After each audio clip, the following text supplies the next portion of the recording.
സമാധാനം നിങ്ങളോട് കൂടെ. അങ്ങയോടും അങ്ങയുടെ ആത്മാവോടും കൂടെ. വിശുദ്ധ ലൂക്കാ അറിയിച്ച നമ്മുടെ കർത്താവ് യേശു മിശിഹായുടെ പരിശുദ്ധ സുവിശേഷം. നമ്മുടെ കർത്താവായ മിശിഹായ്ക്ക് സ്തുതി.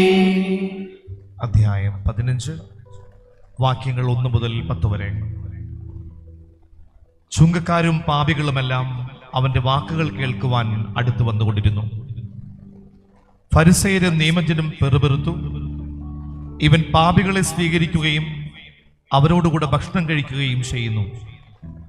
അവൻ അവരോട് ഈ ഉപമ പറഞ്ഞു: നിങ്ങളിൽ ആരാണ് തനിക്ക് 100 ആടുകൾ ഉണ്ടായിരിക്കെ അവയിൽ ഒന്ന് നഷ്ടപ്പെട്ടാൽ 99നെയും മരുഭൂമിയിൽ വിട്ടിട്ട് നഷ്ടപ്പെട്ടതിനെ കണ്ടുകിട്ടുവോളം തേടിപ്പോകാത്തത്? കണ്ടുകിട്ടുമ്പോൾ സന്തോഷിച്ച് അതിനെ തോളിലേറ്റുന്നു. വീട്ടിലെത്തുമ്പോൾ അവൻ കൂട്ടുകാരെയും അയൽവാസികളെയും വിളിച്ചു കൂട്ടി പറയും: നിങ്ങൾ എന്നോടുകൂടെ സന്തോഷിക്കുവിൻ, എന്റെ നഷ്ടപ്പെട്ട ആടിനെ കണ്ടുകിട്ടിയിരിക്കുന്നു.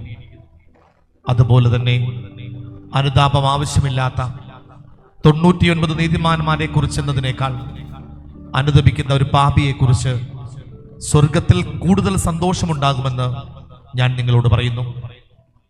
ഏതു സ്ത്രീയാണ് തനിക്ക് 10 നാണയം ഉണ്ടായിരിക്കെ അതിലൊന്ന് നഷ്ടപ്പെട്ടാൽ വിളക്ക് കൊളുത്തി വീട് അടിച്ചു വാരി അത് കണ്ടുകിട്ടുവോളം ഉത്സാഹത്തോടെ അന്വേഷിക്കാത്തത്? കണ്ടുകിട്ടുമ്പോൾ അവൾ കൂട്ടുകാരെയും അയൽവാസികളെയും വിളിച്ചു കൂട്ടി പറയും: എന്നോടുകൂടി സന്തോഷിക്കുവിൻ, എന്റെ നഷ്ടപ്പെട്ട നാണയം വീണ്ടും കിട്ടിയിരിക്കുന്നു.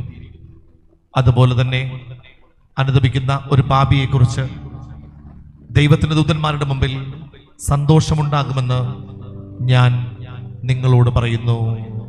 നമ്മുടെ കർത്താവായ മിശിഹായ്ക്ക് സ്തുതി.